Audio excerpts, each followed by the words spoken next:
Welcome to another episode of North London Is. We're recording straight after a thrilling Chelsea 4 Man City 4 game, which I'm tempted to talk about more, maybe replacing that game than the Wolves Spurs game yesterday. But obviously, we will come on to the Wolves Spurs game later on in the episode.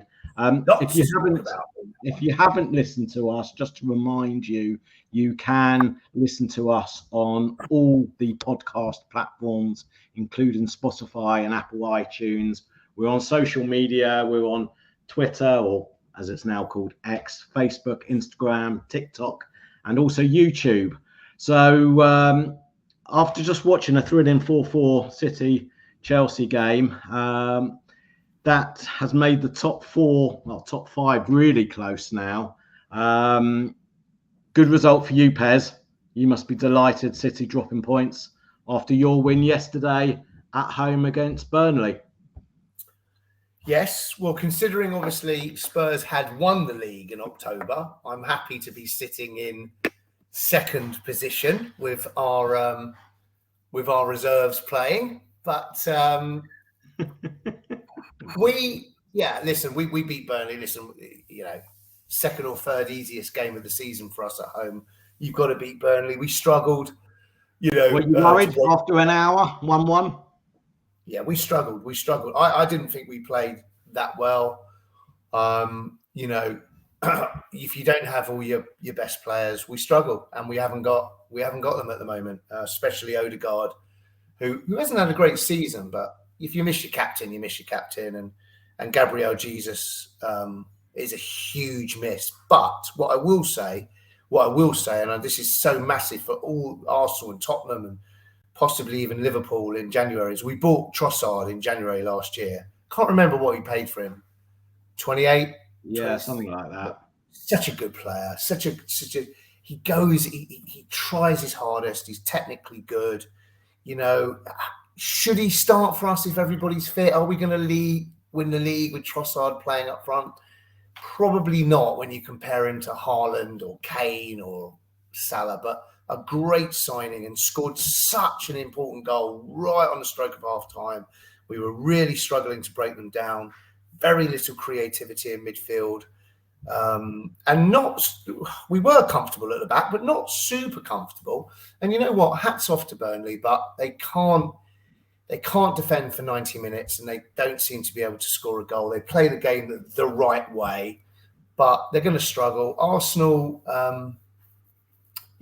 second half we played well. We created a lot. Martinelli was superb. Declan Rice just gets better and better. Saliba played well, but missing players, and when you miss players, as Spurs are finding out now, and Chelsea have found out the whole season, it's not easy, and unfortunately for Arsenal, we're kind of missing the two players who give us the most creativity in Odegaard and Jesus. So it was hard work yesterday. What's the problem with Odegaard? Because I know he's missed the last couple of games now, hasn't he? He had a hip operation. Oh God, he had a hip problem. Right. And then, so that's what I heard. And then there was something else that's happened. But Arsenal have been very, very quiet. What I hate is being called up for Norway. So is Jesus, who hasn't played for us for like the last four That's games. a nightmare. These international break. I mean, we're in November. It's the third international break this season. I mean, it's just farcical. And it's not just the games. It's the travelling. The travel for the South Americans. Oh. You've got Romero. I presume he's going to go to Argentina. Well, the guy you've got not that that matters because he's out. At the moment. Yeah, but you know what? Is Son going to South Korea? Because I think so. Well, they've got the Asia Cup in January, which is going to be a big, loss for us because and Tommy only really. Well, he's not even our striker, but we're playing him as a striker. Yeah, but Tommy Asu, who came into the side yesterday because Ben White was out for the first time this season, don't know what injury he had. Tommy Asu was superb, and he's now going to Japan. And it's like, you're so right what you just said. 3 international breaks in the last like 10 weeks. I'm sorry, it's terrible. But anyway, we won the game. We were in second. Liverpool have just gone into third. Obviously, if it wasn't for VAR, we would be top, but we're not. And what can we do? But we go into the Brentford game looking good, probably going through in the Champions League as well, top of our group at the moment. But we do need players to come back, and hopefully they will do soon. One thing I will say, what I didn't like yesterday, was I don't think the atmosphere was as good as it was last year. I don't go to the games as much because my kids go instead. But the atmosphere against Manchester City, I could tell, was unbelievable. Spurs, unbelievable. Man United, unbelievable. But yesterday was not good. Well, that's not fair, actually. That isn't fair. It was not as good as it was. But I don't know about Spurs. We've got a ballot system now. So everybody, apart from the season ticket holders, we've got a ballot system. So luckily, somebody like my son, who's under 18, gets in most games. But for adults, it's now all sorts. Yeah, it worries me about the atmosphere because it's going to be very important in 2024. Well, I think that carried you to a certain point last season. I mean, the games I watched at the Emirates, the music, North London, forever at the beginning. You certainly seemed the atmosphere was incredible last year. For and I think at the moment it's not as good. But funny enough, that I don't know if you read the article that Jamie Carragher said everything was too excitable at Arsenal at the beginning of this season. And what we are now, what I've noticed yesterday, they got a deflected goal yesterday, Burnley. We are much harder to break down. We're not getting done on the break as much, but we're not as beautiful to watch as we were last year. So it's going to be interesting to see what happens. I personally think to go all the way at this moment, we are probably one player short. But yeah, it's going to be interesting, and we'll Did you have any complaints about the sending off? No, you can't. It was a lazy tackle. It wasn't malicious. It was lazy. It was poor. He's now out for 3 games, and he's not intelligent, is he, Vieira? Because Kai Havertz is struggling big time for Arsenal. He could have had a good opportunity to play in the next few games, couldn't he? So Vieira, we've got Brentford, then we've got in the league Brentford, Luton away, which is tricky for everybody. You won 1-0, Liverpool drew 1-1, and then we've got Villa away. It was a good 1-0 win because you were down to 10 men. Yeah, but it's a tricky game, Luton. It's a hard listen. The Premier League footballers aren't used to stadiums like that. No. The crowd are right on top of the pitch, and the problem is, Smith Rowe's out. Odegaard's not playing as well, and Havertz is not playing well. Vieira could have taken that position just behind behind the strikers, and he hasn't. He can't play now. He's out for 3 games. So do you think with the international break coming up that if Arteta was clever, he could have rested Saka yesterday and therefore withdrawn him from the England international? Very Ferguson. To me, he's a player that seems to need a rest. I know he's still playing well and he's still assisting and scoring the odd goal. No, I agree with you. But, I think, especially with your potential running. Right, when you win the league and the Champions League and the FA Cup, that's when he could be absolutely knackered. I think you're right. 834 consecutive games. He's going to need a break, surely. I don't think he's played as well. I'm in a lot of Arsenal groups, and we argue about Saka. He's scored 6, assisted 6, but he hasn't been as fluent and as good as he was last year. No question. And I think also they double up on him every single game, but he's got to get used to that. So, I would have taken him out. I agree with you. It's not friendlies, is it? It's actually official European qualifier games, but we have qualified. Yeah, I don't know anymore. I mean, I know after this one, there's only one more for the rest of the season, which is in March. So they've got a pretty good run. Yeah, that will be a friendly. We're playing Belgium and Brazil. Yeah, and I think they're both. Saka and Rice getting called up is a worry, but hopefully he won't play them both 90 minutes, both games. I mean, Declan Rice is pretty indestructible, but it only takes a little twist. We need everybody for Brentford 5:30 2 weeks yesterday. It's a very tough game. They love it up, and and we don't. You need Saka, and I agree with you about Saka. I agree with you, but there's nothing we could do. He's going to play. Sterling isn't even been called up. Sterling looked good today, by the way. Yeah, he did. He looked like his old self, didn't he? He's a good player. But yeah, no, I'm worried about Saka and Rice getting called up. But hopefully that they'll only play, maybe half a game each game. So we'll see. Now, come on, we need to get on to the league winners in October, Tottenham Hotspur.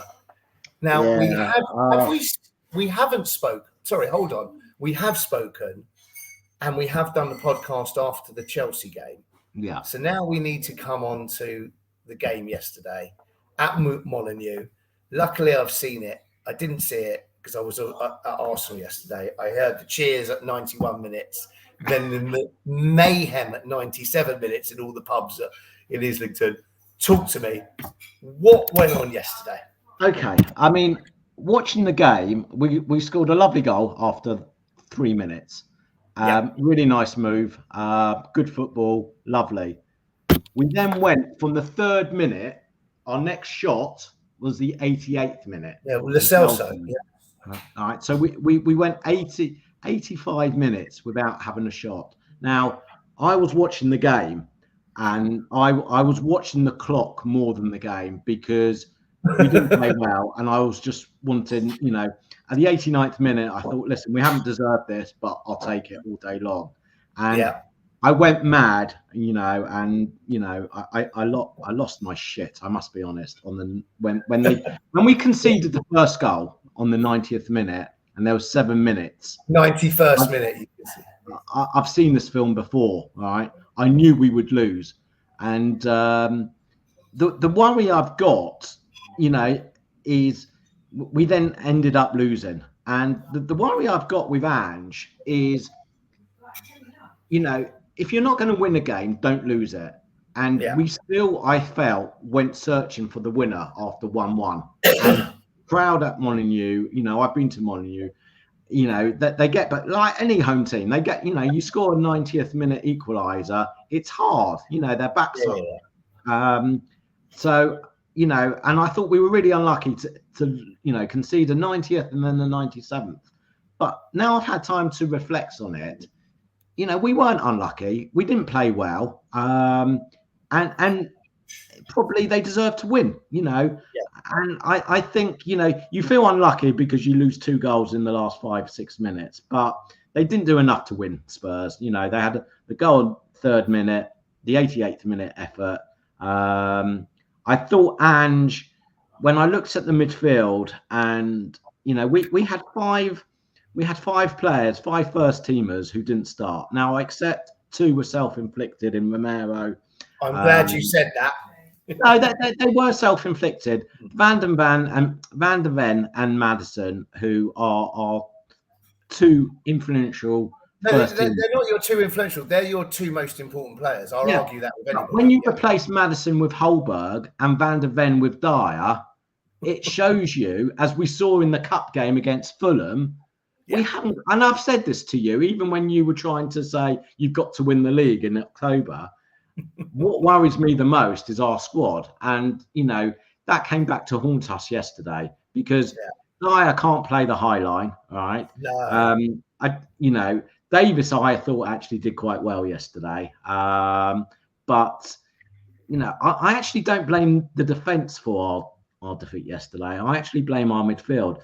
I thought Basuma was awful. I thought that was his worst game for us. Yeah. I thought he played as if he had that booking at the back of his mind because he's now suspended against Villa. But when you look at Basuma, Sarr and Holberg, there's not one creative player in there. Right.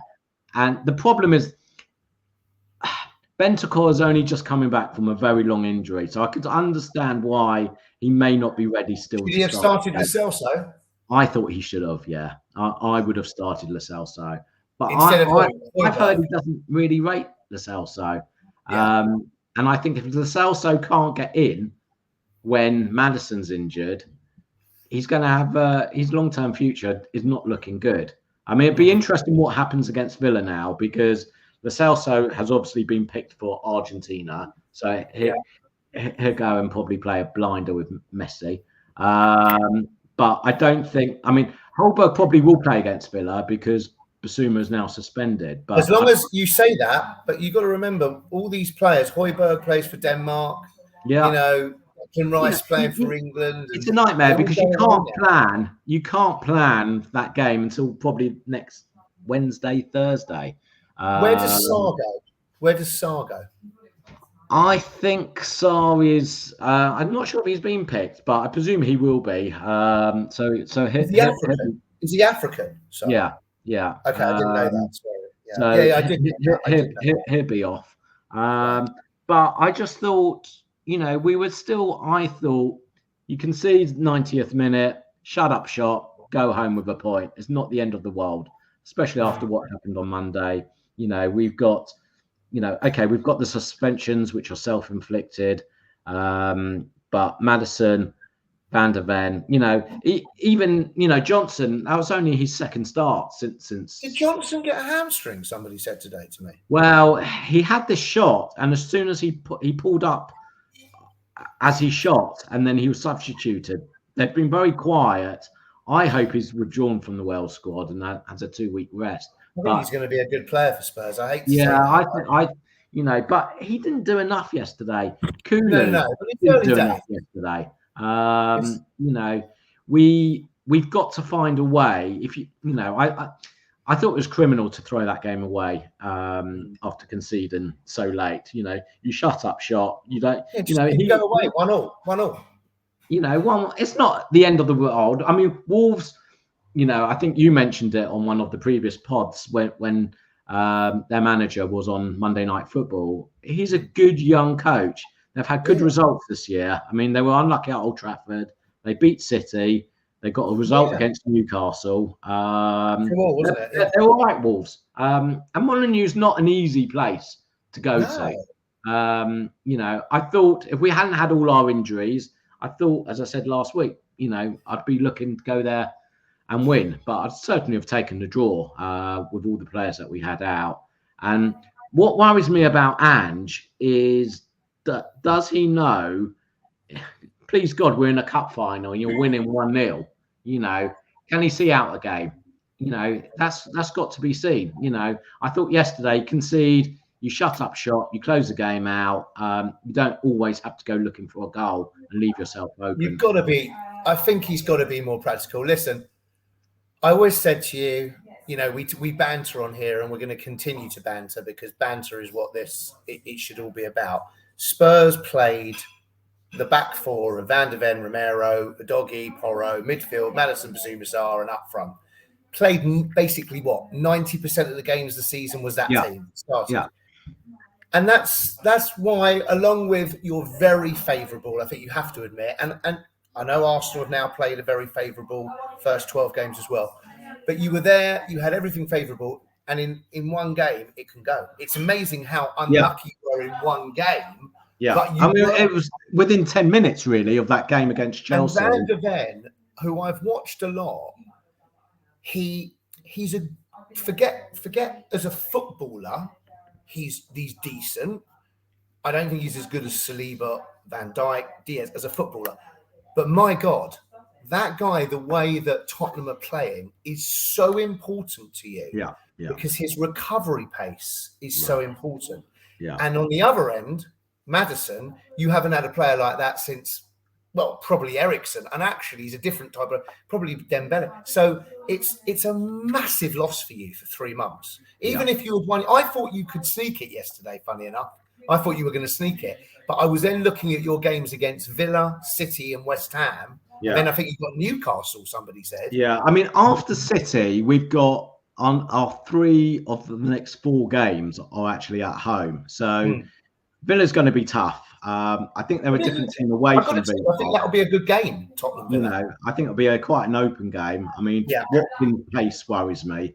Basuma missing is not good, I think, because Douglas Luiz is a They've got some good midfielders. And then we've got City away, which is, a bit of a free hit. But funny enough, we always seem to. You always do well there. Do okay. And you know what? Did you just watch the game against Chelsea? Yeah. So I'm watching the whole game, and you know what? Paul Merson, who I know Tottenham fans actually hate, obviously, he turned around and he got it right. He said they will give City a game because, like they do against you, like they do against Arsenal and Liverpool, they give you a chance to play. Yeah, they do. Now, unfortunately for you, Maddison isn't playing. But if you can get the Celso on the ball, or maybe Son comes deep, I don't know. The thing that worries me most about the game is obviously not having Romero or Van der Ven. Of course, Alvarez and Haaland and Foden against Dyer. That worries me. But listen, our season doesn't depend on what we do at the Etihad. I think that's why the game against Villa is crucial, because you don't want to lose. When is Maddison and Van der Ven? What is the realistic? Well, they've said New Year, but who knows? Is that early January or late January, early February? Yeah. Who knows? I mean, the worry with Van der Ven is he relies so much on his pace, and once your hamstring goes once, well, Michael Owen, that is a real worry.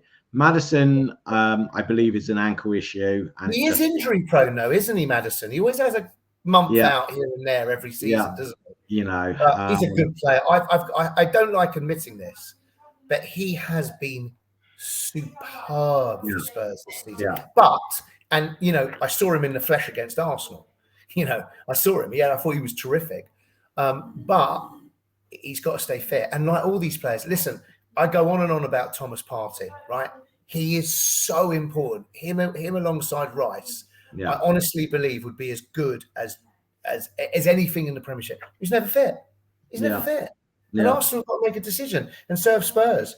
Spurs have got to say they've got the first 11. They know who their first 11 are. Richarlison's going to come back, but are you guys really? I mean, really, you prefer to say I was, a bit disappointed he's only out for a month. No, I'm joking. But I look at that team yesterday, and we're at the so early stages of Ange era. We started at only one player that he signed yesterday, and that was the goalie. So it's going to take a while. He's had one transfer window, which he's done well because they are fourth. You're fourth. Yeah, listen, listen, it feels bad because the first 10 games we won 8 and drew 2. The last 2 games have been disastrous. But, listen, we're 1 point off. I think 1 point off the leaders. So I'll take that. I think we're going to have a bit of a blip. I think the next, purely, listen, I know all teams have injuries and, but certain teams have better squads. More there's no question about that.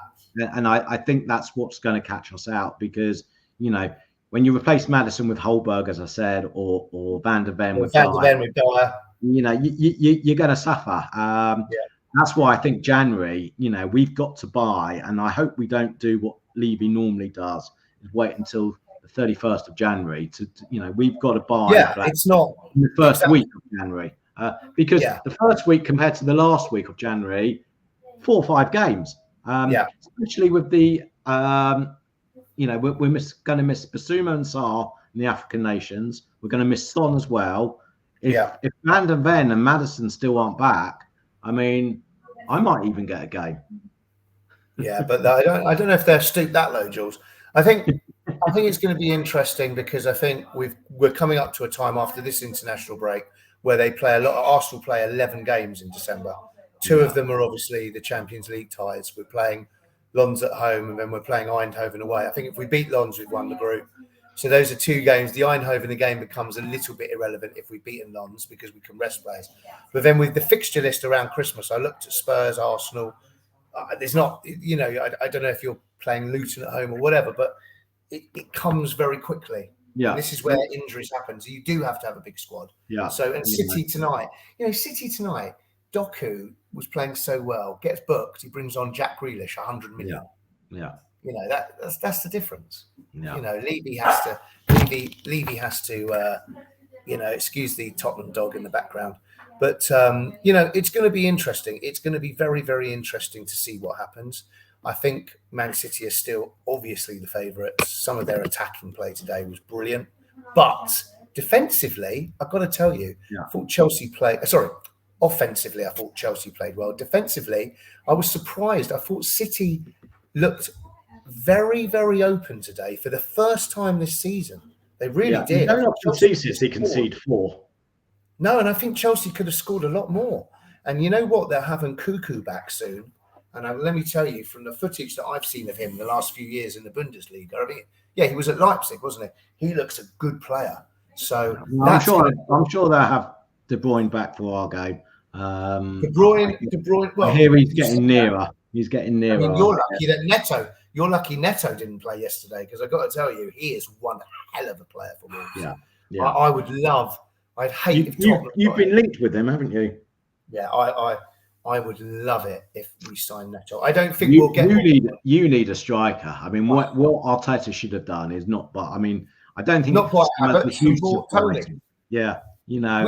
We should have made an offer to Villa for Ollie Watkins and given them money, plus they wanted Smith Rowe. Because Ollie Watkins up front for Arsenal, he'd score as many as he does for Villa, and we'd go close to winning the league. But at the moment, we're reliant on Gabby Jesus, who's not fit, and Eddie Nketiah, who I know people hate me for this, I just don't think he's good enough. But what? So Chelsea City, fabulous game. Did you watch any of the Liverpool game? I didn't see any of it. I know they won 3-0. I watched a bit of the first half. I mean, Brentford had a few chances, I've got to be honest. I mean, they're not a bad side, Brentford, but once they went 2-0 up, it was sort of game over. Yeah. I think, looking at the other results, United, something's not right there. I mean, they scraped at home past Luton. I mean, they've won their last few games against struggling teams like Sheffield United, Fulham and Luton. Only 1-0. I mean, you expect more from United against those sort of teams. Villa, I mean, they are brilliant at Villa Park. I mean, they're scoring for fun. I mean, they got another 3 today. It was funny because I saw on the 60th minute or so, Watkins got a yellow card. And I was like, go on, get another yellow card. I was praying he'd get suspended for our game, but unfortunately not. So he's due to play us, obviously, in 2 weeks. Brighton, a bit of a surprise. I think Europe is catching up on them. They're now not won for 6 games, I think, in the Premier League. That's a very poor result for them today. Home to Sheffield United. They're not making Champions League under any circumstances. Europa League, you never know. I mean, listen, I've always said from the season that we had last year, if we ended up top 6, it would be progress. And I haven't changed. I still think, even though we're having a bit of a blip, and I think it could get worse before it gets better for us. I think the top 6 are it's looking. I think the top 3 are between City, yourselves, and Liverpool. Yeah, I think that's fair. I think 4th is open. I mean, Newcastle are slipping up a little bit. I mean, if Villa beat you, they go above you, don't they? Yeah. So they go above us, actually. I think, as you said, December, the Christmas fixtures, they come thick and fast. We're nowhere we all are, really. I think the 1st, 2nd of January. I think Arteta has to take a leaf out of Ferguson's book. Be there March the 1st. You've got to be there January, obviously. But then it all starts for the last 10 weeks, March, where Arsenal went into it 8 points ahead. City had a game in hand, and we drew 3 games in a row. You can't do that. This year, depending on who we've got available, I'll take being 8 points ahead again. City could have a game in hand. But I do think that the Champions League is something that Arsenal can put to bed after Lens, if we win. We've got to win it. And then we don't play until mid-February. And that is where we need to take, when Spurs were winning it by 5 points only a few weeks ago, I said to myself that Arsenal have to stay with Spurs until we get to after the Champions League, because we've got a couple of months where we're all playing the same games. There's no midweek games for Arsenal and Spurs, and then it starts again in, February. So we'll see. It's gonna be. But let's get back to a little bit of banter. So you've now said you're staying 6. So obviously, if you finished outside of the top 6, you wouldn't be happy. No, I'll be disappointed. But what I would say is I'm loving the football we're playing. I'm being entertained every home game. Even the Chelsea game, to a certain degree, was entertaining because the fans stayed behind. At the end, clap them off the pitch, which is unusual when you lose 4-1, especially against that lot. But they knew we were. What really annoyed me is the sympathy that Spurs have got for having Van de Ven and Maddison out, because it's not mentioned, the Arsenal injuries. And obviously, this is like a bias. I'm saying that people are anti-Arsenal and pro-Tottenham, but it is unlucky what happened to you. But we've had so many bad injuries this season. I mean, Van de Ven. Okay, let's just look at that individually, right? You're going to say Timber, right? Sorry, remind me, before he got injured, how many games did he play for Arsenal? Let me stop. You couldn't call him You can't call him a first-team regular. Of course we can. No, you can't. He played 10 minutes before he got injured. But my point is, he's got a 10-minute Arsenal career. In the summer, I know you paid a lot for him in the summer, but he's not an Arsenal regular. Arsenal played a lot of money for Jurriën Timber. Tottenham paid a lot of money. I think they were around the same price, weren't they? Around 40 million each for Van de Ven. Van de Ven has gone on to be, I think, honestly, in the top 5 defenders in the country this season so far. Obviously, he's not William Saliba, but nobody is, right? And Timber is out after half an hour. He was so important to the way you need to.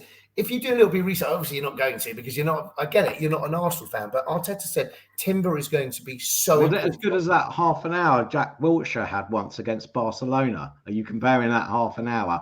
Let's not talk about probably the best young British midfielder of the last 25 years, mate. But listen, let's go on to Partey. Let's go on to Partey, who you're going to say is also injured. Partey, he wants to leave because you never played him when he was fit.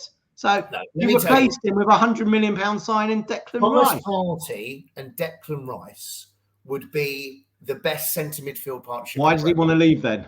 He doesn't want to leave. We know the rumours. We don't know about whether they're true. We know he doesn't want to leave. Have a look at his win percentage when he plays for us. He's so important. Then Gabriel Jesus. He's been out. I mean, I have to tell you, I blame him against you because we should have been 2-0 up against you. He blazed that over the bar, but he's been out for 4 or 5 games so far. And then now in the last couple I accept that about Jesus, even though Eddie, your mate, has scored more goals than him.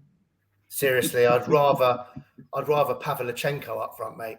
Seriously. And then now the last 2 games, luckily I think at Newcastle we missed him.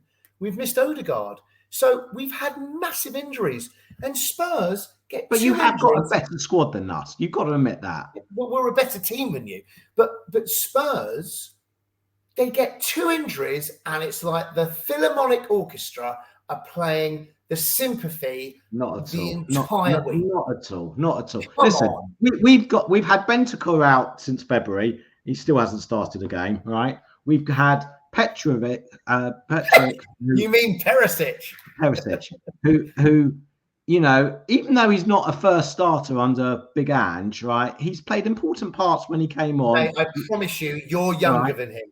You are younger than Perisic. Right. But he still contributed with assists when he came on at the beginning of the season. He sets up a few for Richarlison. Richarlison has missed him the most because he gets on the end of, he only scores headers for us, Richarlison. Not first team. And they were from assists from him. Not first right? team. Sessegnon. Who? Ryan Sessegnon. Sessegnon. Right. Mate, he's about Richarlison, Maddison, Udogie, maybe you're self-inflicted. Right. Self-inflicted, no injuries. So we've had our fair share, and that's on top of selling our 30-goal striker a day before the season No, started. that I got to tell you, right? So here I'm going to come back on you and give yourself a little bit of, because you know I'm right in everything we've just said. That's where I've been so impressed. I've got to say, no question, I can't say. To come out where you were, leading by 5 points a couple of weeks ago, without him, I didn't call it. I honestly thought you would finish 8th or 9th this season without him. But I didn't know that Van de Ven was going to be as good as he was. I certainly didn't think Maddison was going to be as good as he was. So those two have been absolutely superb. I think Udogie's got a lot to learn. I think he's got to be careful, Udogie. Yeah, I agree. I agree with that. He's young. He's young. He reminds me, I know you're going to laugh, he reminds me of Nuno Tavares, who we've put on loan to Nottingham Forest, who doesn't give a game. But look, the thing I'm saying is, I think Arsenal seem to get a lot of, I don't know whether it's, whether our manager is he's a bit, the way he is a bit pompous now with the after his interview yesterday was a bit sarcastic and everything. He's got to be careful. No question, Newcastle was the biggest debacle after the Spurs-Liverpool game in the last 10 years, but we've got to live with it. We go again in 2 weeks. Are we doing a podcast next week? I think we'll have a recap. Certainly. Let's do a podcast. We're going to get some other fans on as well. I know we've been saying that for a while, but we are going to get some fans on. You're very sticking quickly, with Tottenham. Time is pressing. In 2 Tottenham weeks' finishing time, top 6. Top 6. What for Spurs? Yeah. Yeah, I think, listen, I think the next month for us is crucial. I mean, I hope our season isn't totally derailed. We've got a few home games which we're going to have to win. I think, we don't want to be out of the top 6 come January, because I think then it will be hard. But, listen, we've started well. If you said to me we'd be a point off the leaders after 12 games, I would have taken that all day long. We've got a horrible list of injuries now, and Ange has got to find a way to get through the next couple of months. Are we doing predictions next week? Yeah, we'll do predictions next week. We're doing predictions next week because we know a bit more. Hopefully, 50% of the internationals will be over. Hopefully, there's no injuries, and we will see you next week. Have fun.